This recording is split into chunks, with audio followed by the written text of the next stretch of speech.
Hello বন্ধুরা, cooking Anisha Manisha চ্যানেলে তোমাদের সকলকে স্বাগত জানাই। বাড়িতে একবার এই রকমভাবে চিকেন বানিয়ে দেখুন, খেতে কিন্তু অসাধারণ লাগবে। চলুন তাহলে ভিডিওটা শুরু করা যাক। আমি কিন্তু এখানে 1 কেজি চিকেন নিয়ে নিয়েছি, আর চিকেনের লেগ পিসগুলো কিন্তু আমি কেটে নিয়েছি, যাতে নুন হলুদ ভালোভাবে এর মধ্যে ঢুকতে পারে। আমি এখানে কিছুটা পরিমাণ লেবুর রস চিপে দিয়েছি, আর 1 চামচ নুন দিয়ে দিচ্ছি, আর কিছুটা পরিমাণ হলুদ দিয়ে দেব। এবার কিছুটা পরিমাণ সর্ষের তেল দিয়ে ভালোভাবে হাতের সাহায্যে এটাকে কিন্তু ম্যারিনেট করে নিতে হবে।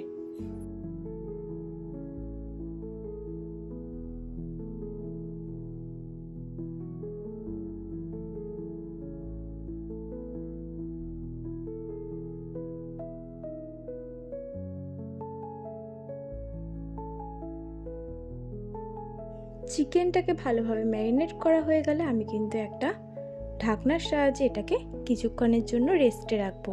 আর এদিকে আমি আলু আর পেঁয়াজগুলো কেটে রেখেছি। গ্যাসের ফ্লেমটা অন করে আমি একটা কড়াই বসিয়ে নিচ্ছি, আর কড়াইয়ের মধ্যে কিছুটা পরিমাণ সর্ষের তেল দিয়ে আমি কিন্তু জিরে ফোড়ন দিয়ে নিয়েছি।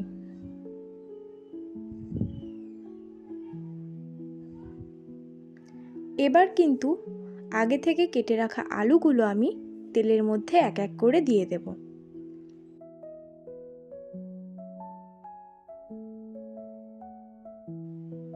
আলুগুলোকে নুন আর কিছুটা পরিমাণ হলুদ দিয়ে ভালোভাবে ভেজে নিতে হবে।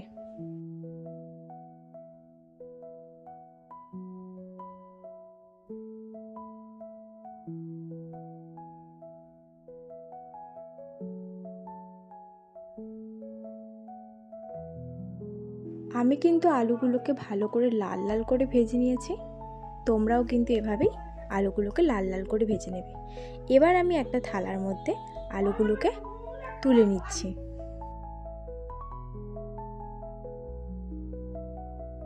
ওই তেলের মধ্যেই আমি আগে থেকে কেটে রাখা পেঁয়াজগুলো দিয়ে দিলাম। এবার কিছুটা পরিমাণ নুন দিয়ে পেঁয়াজগুলো ভালোভাবে ভেজে নিতে হবে।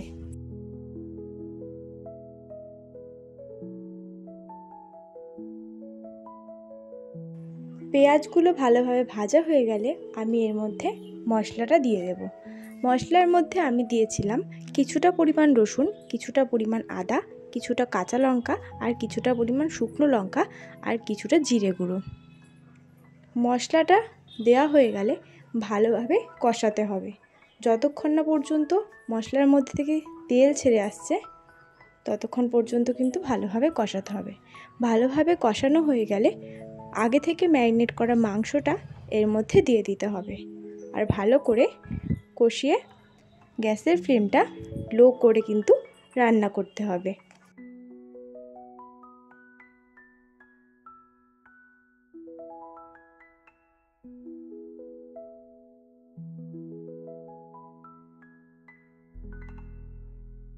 আমি এখানে একটা টক দই নিয়ে নিয়েছি, সেটা কিন্তু আগে থেকে ভালোভাবে চামচের সাহায্যে ফেটিয়ে নিতে হবে।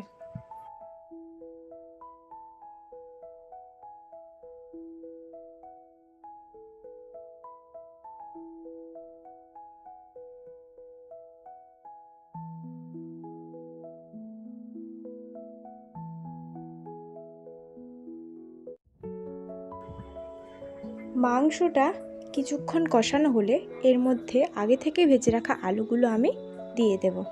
তারপর ভালো করে নাড়াচাড়া করে নেব। আমার কড়াইটা অনেকটাই ছোট হয়ে গেছে, তাই আমার নাড়তে খুবই অসুবিধা হচ্ছে। তোমরা কিন্তু একটু বড় সাইজের কড়াই নেবে। দেখো, তারপর আমি এটা ঢেকে দিলাম। যেহেতু আজকে একদমই জল দেব না, তাই ভালো করে ঢেকে ঢেকে কিন্তু মাংসটা কষাবো, যাতে মাংসটা এবং আলুটা ভালোভাবে সিদ্ধ হয়ে যায়। কিছুক্ষণ ঢেকে রাখার পর আমার দেখো এখানে মাংসটা থেকে অনেকটা জল বেরিয়ে এসছে। এরপর কিন্তু আগে থেকে ফেটিয়ে রাখা টক দইটা আমি মাংসের মধ্যে দিয়ে দেব।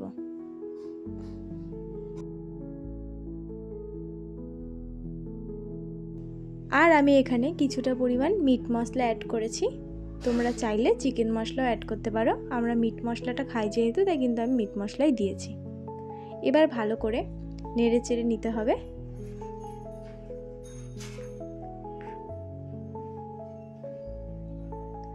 আমার ভালো করে নাড়াচাড়া হয়ে গেলে আমি কিন্তু আবার ঢেকে রাখবো। ঢাকনা খুলে কিন্তু আমি আবার মাংসটাকে ভালোভাবে নাড়াচাড়া করে নেব। আর আমি আজকে একদম কম তেলে মাংস রান্না করছি। তোমরা দেখতেই পেয়েছিলে আমি আলু ভাজার তেলের মধ্যেই কিন্তু মাংসটা রান্না করেছি, এক্সট্রা করে আর তেল দিইনি।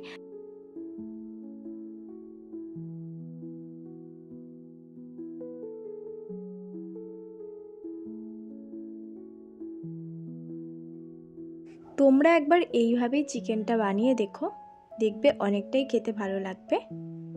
আমার চিকেন রান্না হয়ে গেলে আমি কিন্তু একটা বাটির মধ্যে চিকেনটাকে তুলে নিয়েছি। আর দেখো কতটা সুন্দর লাগছে।